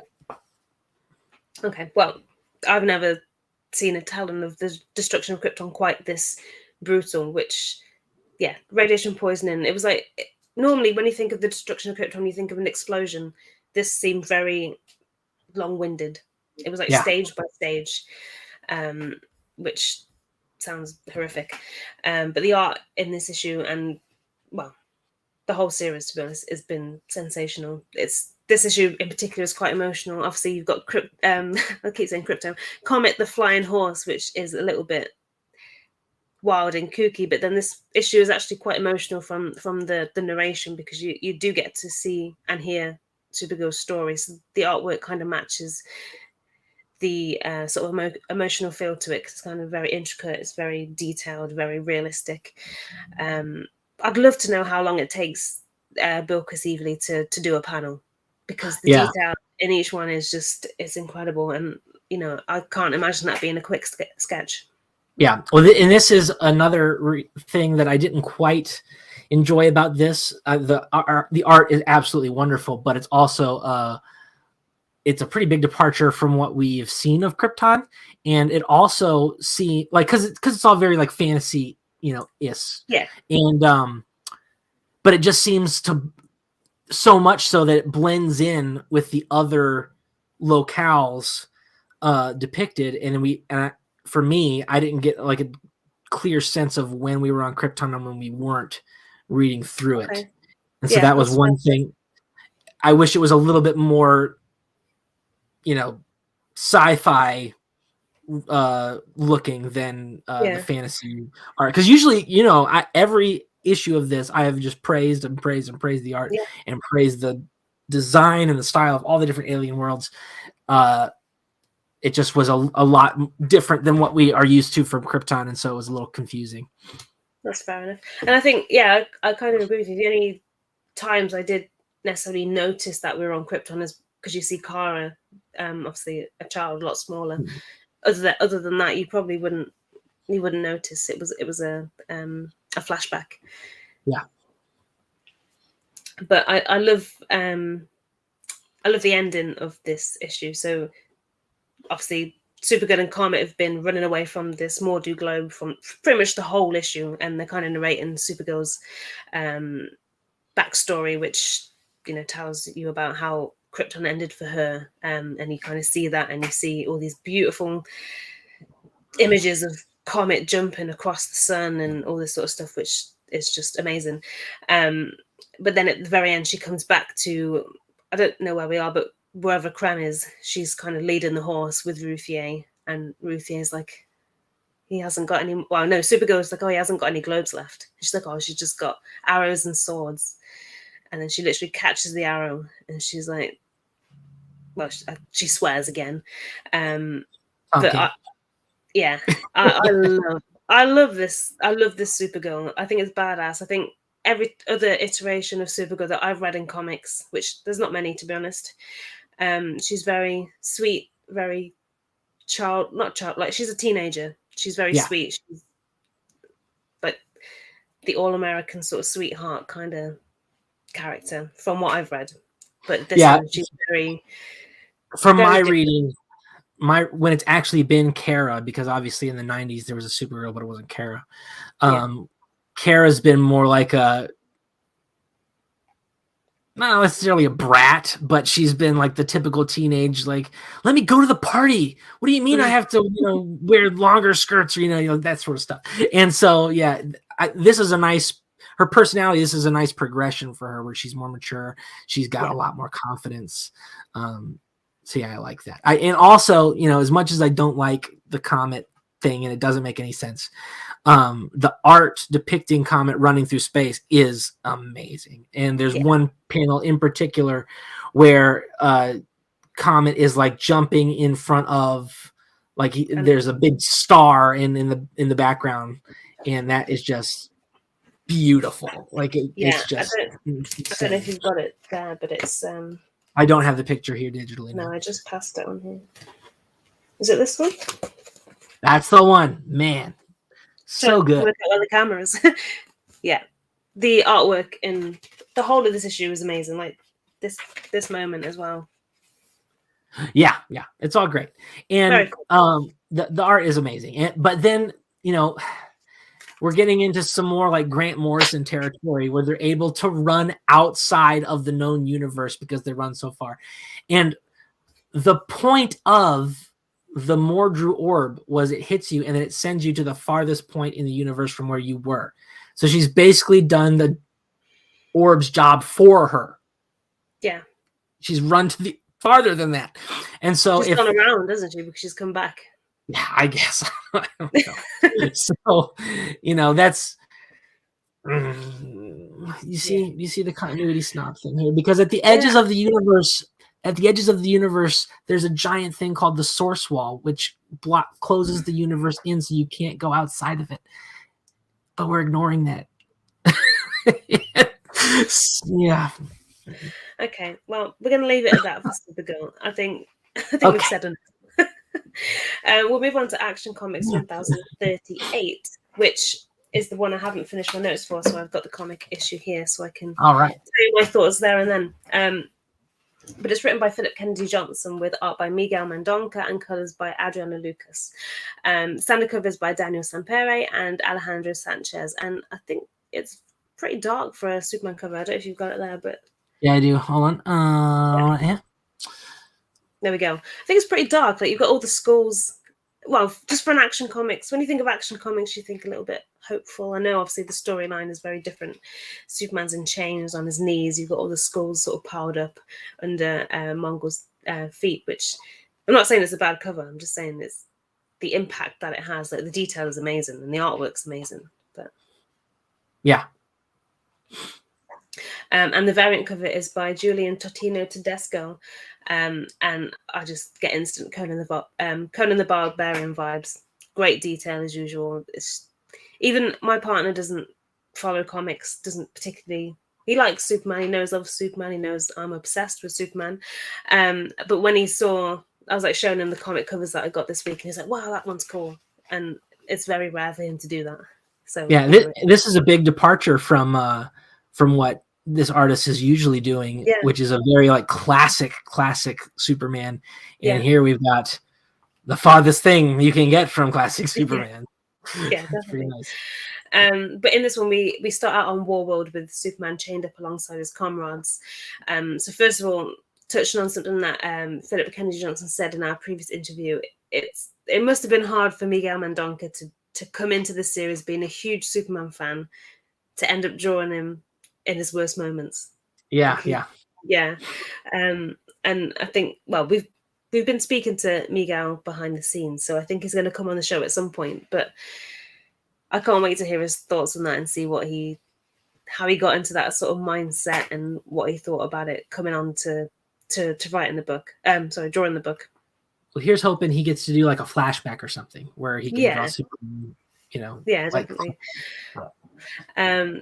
But yeah, as a Superman fan, this moment was hard to see. Superman's blooded, bruised, clearly humiliated. He's kind of, they've lost what they went there for. They've lost the battle. And he did all of this for the people of Warworld, only for them to watch his demise and pretty much cheer for the other side, which just makes, in my eyes, makes things 10 times worse. And it's kind of, obviously they don't understand that there is another side, I guess. That's just what they know. So to them, it's nothing, but it's kind of, it just, if I was Superman, I would be so deflated to hear them cheering for the other side. Well, but you look at him and he's not. He's absolutely got his compassion and his confidence that he'll be able to save the day. It's very biblical, again, drawing into those parallels that are often made between that. But you have Jesus is killed and destroyed by the very people he is coming to save, and so you have another parallel. And there's a great moment later that I'm sure you're going to get to, which just really was a great moment for me, and I'll bring it up when you get to it. Yeah, okay. But I love the moment where, I can't remember the character's name, but I think she's referred to as the big one in this issue. The big one. Name? The green one. Oh no, I don't remember her name. No, I can't remember the name. Is it Ome? It's something like that. But she's pretty much there, sworn to protect Leah. And yeah, it doesn't go to plan. So she kind of breaks. To me, it looks like a female. I'm not sure. But it breaks from the chains and does some real damage to some of the people that are keeping them captive. So that moment was epic, and it's they clearly show that this character is a force to be reckoned with, very strong. And of course, Mongol gets the better hand of the situation, but he looks incredibly powerful. I'm just going through the comic as in here, so especially here, where he's kind of just looking down on everyone. Yeah. But that's thanks to the artwork, and it's such a contrast to Superman because he's sort of ragged and weak, mostly shown on his knees in this issue. And it's hard to see him like this, I think, as a Superman fan, but it just brings up how brutal Warworld is. So they bring out Carl-Jo, who Philip Kennedy Johnson talked about on our last interview. And I think you might probably remember this a little bit better than me, but he was kind of stemmed from the idea or notion of another character who was also from Warworld in a previous series. Rhaegar. That's it. Yes. Yeah, I was gonna say I can't remember the name of the other character, but it's nice to see some of our chat sort of come to fruition in this issue. But the artwork here is amazing. Superman obviously is incredibly weak and clearly beaten in his mission, but he still gives it all, and he attempts to sort of throw down on Mongol again to save Leah from her chains. Yeah, and this is the part that got me, which is so great. Wow. Chops her down and holds her in his arms and is just speaking, kind things to her and promises, even though she's dead. She can't hear him. Yeah. And he knows that, these guys these guys are going to come up and jump him again. Yeah. But he never breaks eye contact with her and never stops smiling for her sake. And then he's knocked out, So I love that part. I thought that that is a super cool Superman moment. I like that part as well. But to be honest, I know she's kind of strung up, but I didn't realize that she was I only know that she was dead from what Philip Kennedy Johnson told us in the previous interview that we did with him, because he said that she is done. But I didn't realize that she was dead, so I thought maybe she was in her final moments, and he was kind of saying that to sort of reassure her that she was going to be okay, even though she obviously isn't. I knew she was dead. No, because he says that right there when you first see her strung up. Mongol says one of your servants is dead. Oh.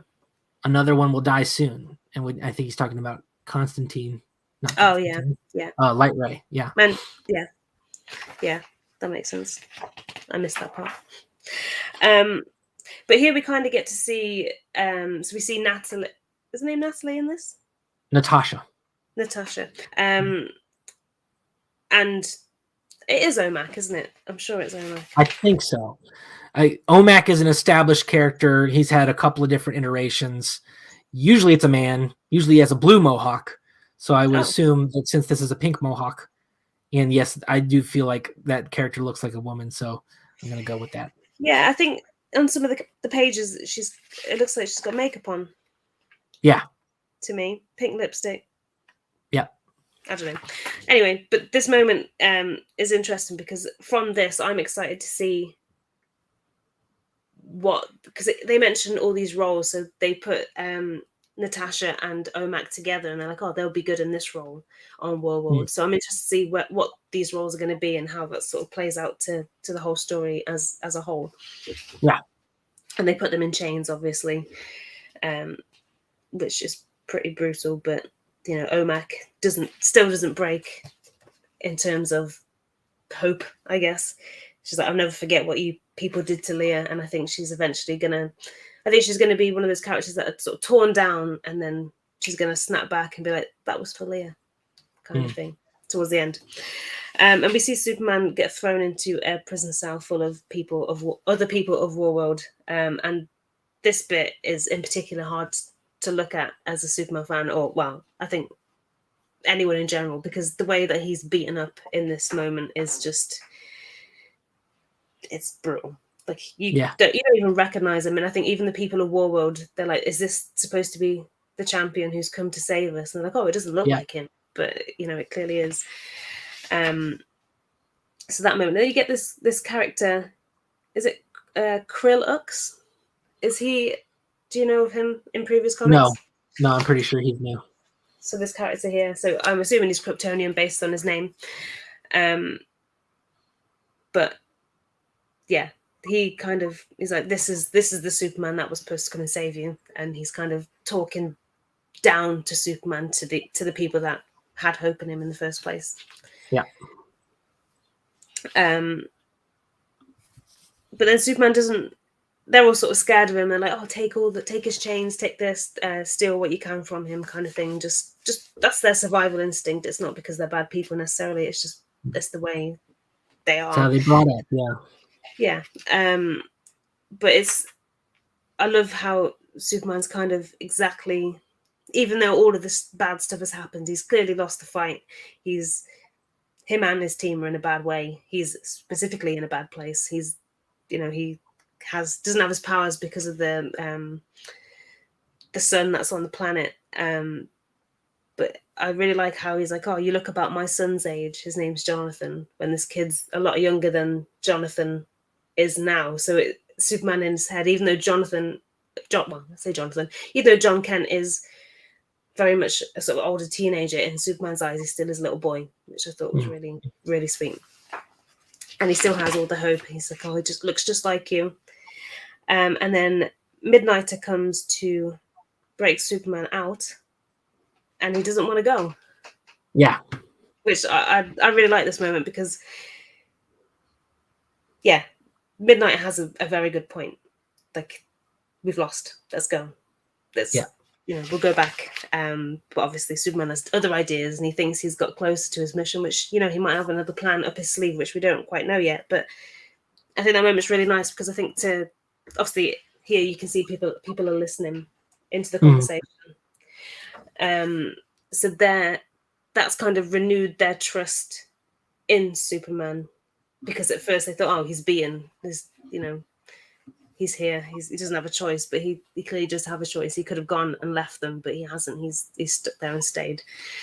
And yeah, like I said, despite the fact that all this stuff's happened, the bad stuff's happened to Superman, he still has that faith, still has that hope that something good's going to happen. And I like that. And then the final page of this story is where that same character that's based on Draga that's the first time he's ever heard the word hope. And the only way he knows how to express it is to draw that symbol for the man who said it, which is a nice callback because it's supposed to stand for hope anyway. And he's proving that twice over now. And that's another cool thing because that's kind of exactly what Draga does in the original comics is he adopts that symbol and tries to live up to its legacy. Okay. And so it is kind of a missed opportunity that they didn't name him Draga, but then of course I like that PKJ was like, that would mess with continuity. So always stick with continuity. Yeah, no, I like that issue because it was quite brutal and a bit morbid. Obviously they've lost the battle, and we're kind of seeing the consequences for it. They're all getting split up and chained up and some of them are dead. They're getting put into their different roles. Superman's locked up with people of Warworld, which I think is obviously going to come in handy at some point. But yeah, it was a good issue to kind of show that it's not gone to plan, kind of thing. Yeah. And also it's just, this really highlights, what makes Superman great. And he doesn't have powers. He's totally beaten, but you just look at his words and his actions through this issue and you're like, okay, this is the guy. I mean, this is why we love this character, because he doesn't give up and he's doing the right thing. And he's even using the bad situation for, a greater good in showing these people what hope really looks like. And going over this, just it hits me even more than it did the first time. It's great stuff. And like I said, lots of great biblical analogies here as well. So it's a plus for me. So I like it a lot. Yeah. Whenever we post a review for the site, I share it on other sort of Facebook forums of Superman comics and Superman fans and stuff as well. And so many people are just like, oh, I'm not reading this because it's Bendis, it's this, it's that. And I'm like, it's not Bendis anymore. Give it a chance. I was like, this is probably one of the best Superman stories I've read in a long time in the terms of Action Comics. And that's not to sort of diss anyone's run before that and other sort of stories of Superman, because they've all been, well, for me, I think they've all been pretty good. But this one in particular has been very, very good. And people just aren't giving it the chance because of what they don't like about other writers and stuff like that. Well, and this is a very different story than what we've seen in a long time. And that's always a good thing when you have something that is different, but also consistent with who the character is and all that stuff, and when you're able to mesh those two things together, the core of who the character is and what we know of him, but then a new situation where that's able to bring out the best of what we love about the character. This is a great example of that. And I think Philip Kennedy Johnson's doing an excellent job. It's always fun to take a character out of their normal place and throw them in a completely new arena. And I would argue that that's better than changing the old arena. Just take them and throw them in a new arena and see how they go. Like when they did with Adam, when they shrunk him down and made him be a warrior, in this miniature society. That it's complete departure, but it worked great. And it's one of the most famous Adam stories. So, I would recommend, if you're listening to this and you haven't given this a chance, Action Comics is doing a great job. And I think despite how you feel about any of the other things that are going on with Superman or the characters, I don't think Action is going to let you down. I totally agree. Story has been great. Yeah. I think every issue that Philip Kennedy Johnson's written so far, none of the issues have kind of been filler issues. They're all important parts of the story as well. So you can't really you can't just jump on here. You kind of have to go back and start from future state, really. Well, and you would want to, get because yeah, it lessens the impact if you just start here. exactly. You would want to read the build up, and it's been a great build up. So yeah, definitely. So yeah, definitely recommend that. So if you haven't read Action Comics, please do, because it is so good. And I don't really see that much talk about comics on my Twitter feed. I follow a lot of people that like comics, but nobody really talks about the comics that they like. They tend to talk about the ones that they don't like. But I've seen so much praise for Action Comics. It's a joy to see. Like, I love seeing people praising it, and I always retweet and share it, and I love it. So go and read it. indeed. And Slash says, Happy New Year to you, that I send you from France. And of course, long live Superman. Yes, long live Superman, and Happy New Year to you all too. Happy New Year. It feels weird saying Happy New Year now that we're 9 days into January. But yeah. It's our first recording, so fair enough. I'll let you off. So we'll move on to Superman 78 issue 5, which is written by Robert Venditti with art by Wilfredo Torres and colours by Jordi Belair. So the standard cover is by Francis Manapul, and I love it. I'm a big fan of Francis Manapul anyway. Other one?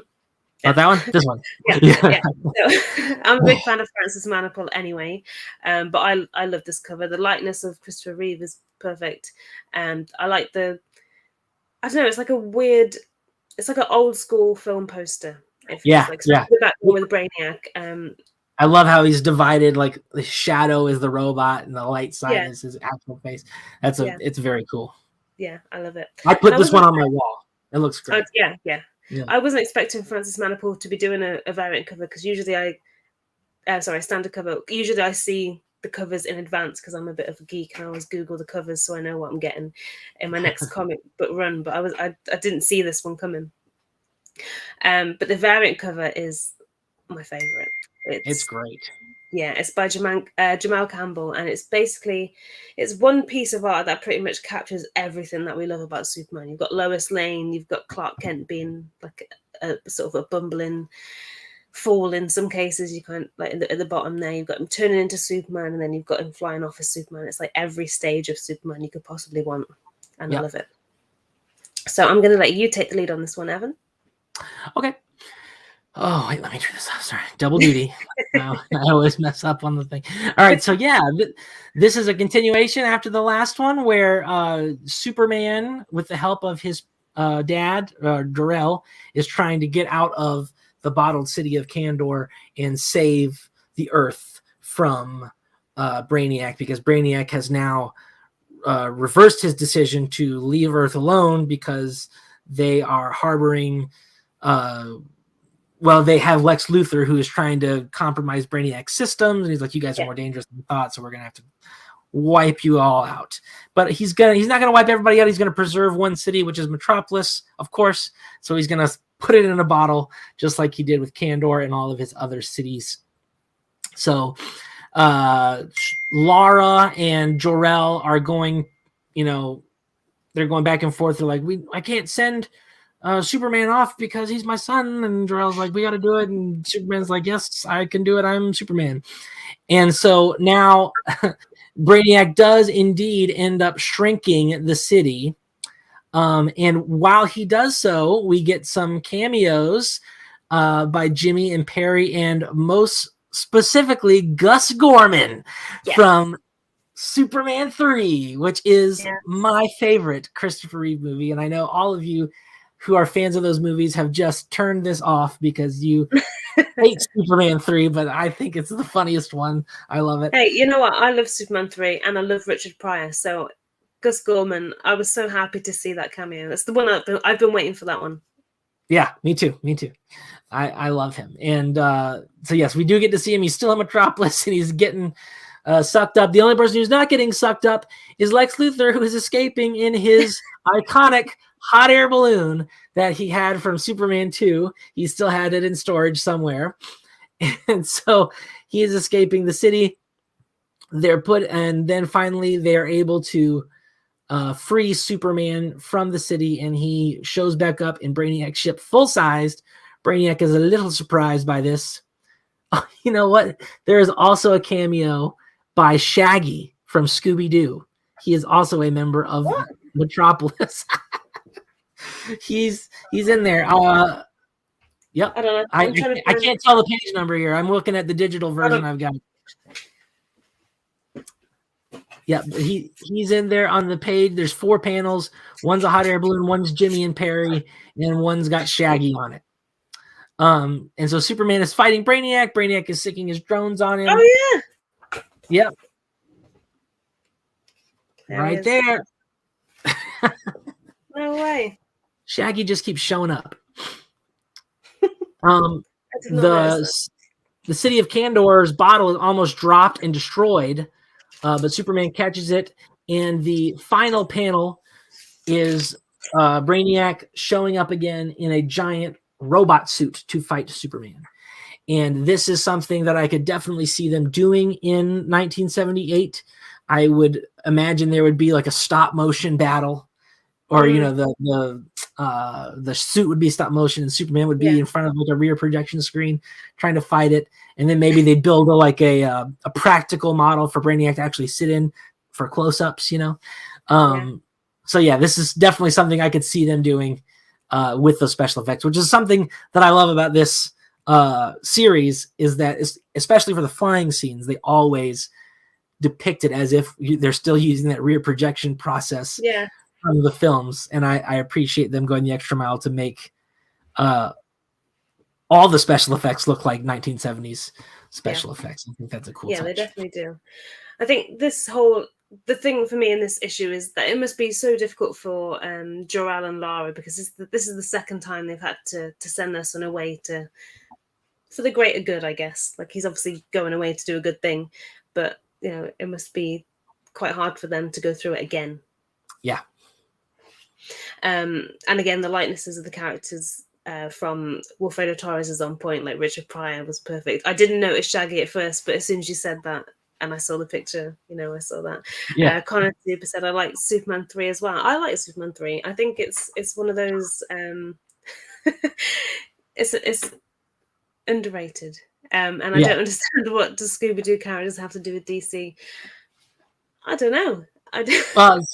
They're owned by the same company, Warner Brothers, so they have crossovers a lot. Like in the 70s and 80s, they had Scooby-Doo had crossovers with Batman a couple of times. There's a few recent animations where they cross over with Batman as well, because I saw one. It was on Sky a few weeks ago. Batman Brave and the Bold and Scooby-Doo team up. That is a fantastic film, and you should go watch it immediately. And also, they're showing up together in the Space Jam movie, and I haven't seen that. Superman. Don't waste your time. And you can watch maybe the Superman part, but the rest is not great. And then Superman and Shaggy are going to be appearing together in that fighting game that Warner Brothers is putting out, which is also like a meta level thing because of Shaggy's internet reputation of being the strongest fighter in the known multiverse for some reason. I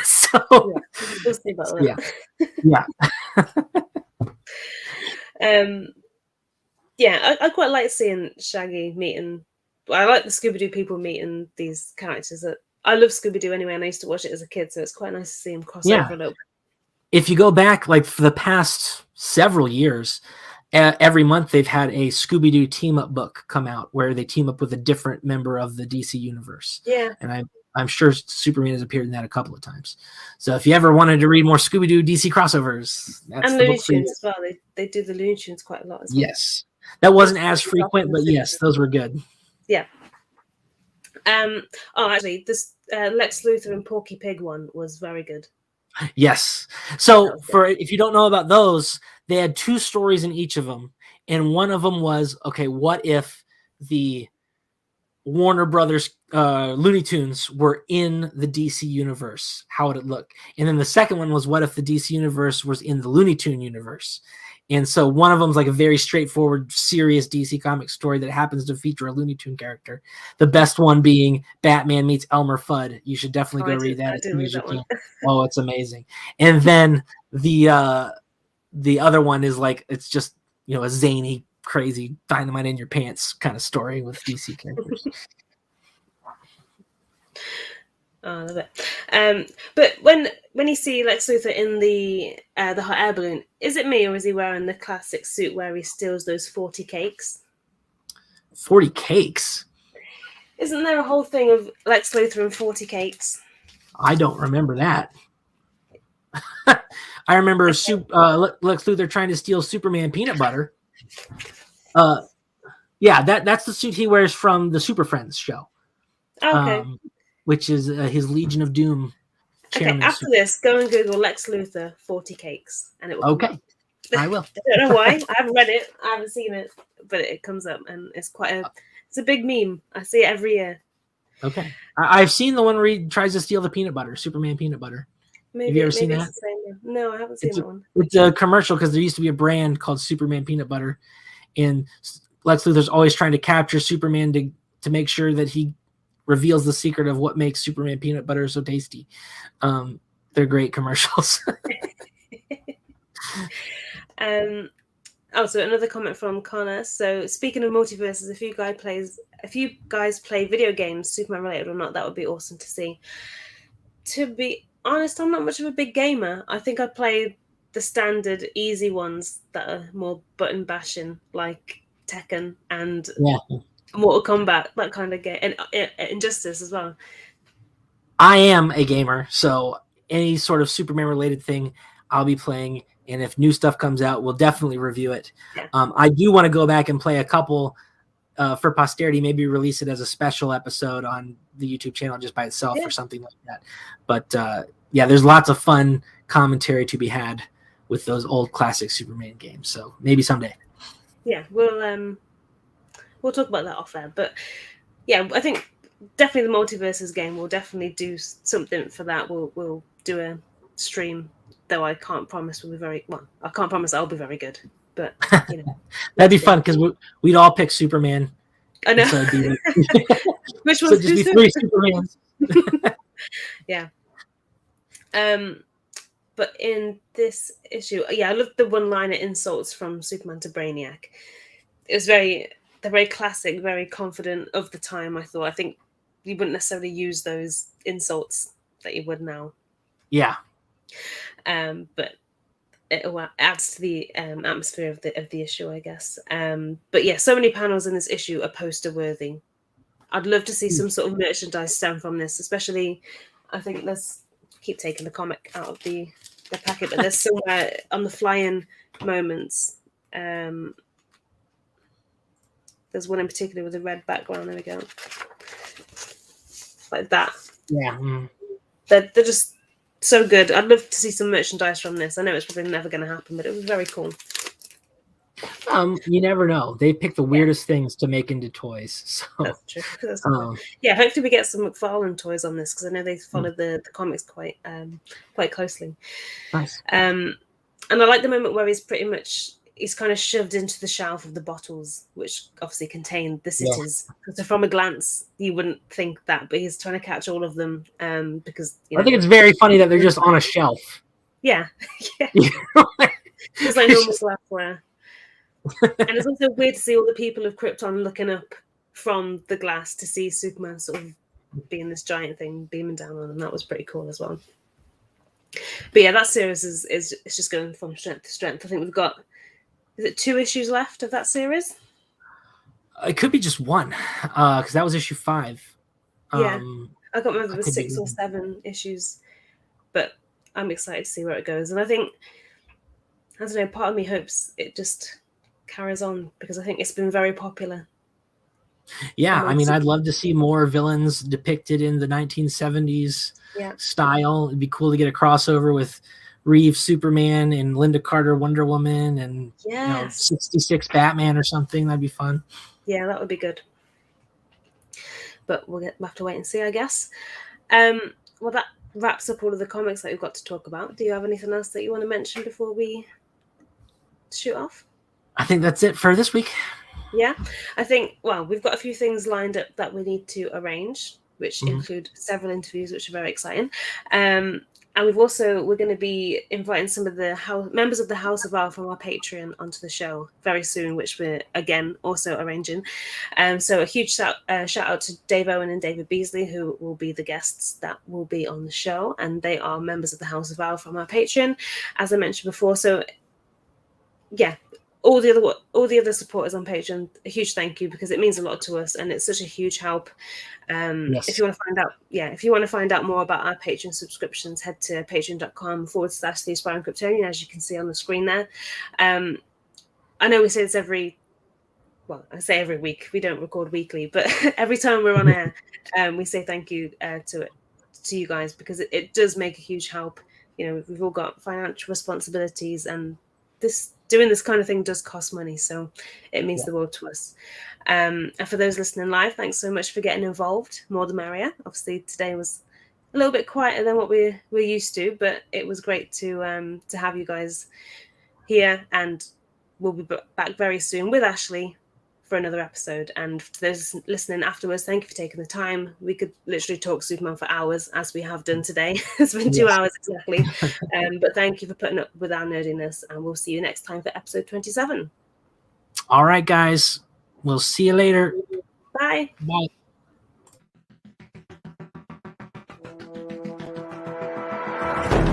Welcome to The Aspiring Kryptonians, a podcast for Superman fans, hosted by Superman fans, and focused around all things, you guessed it, Superman. After all, we are aspiring Kryptonians.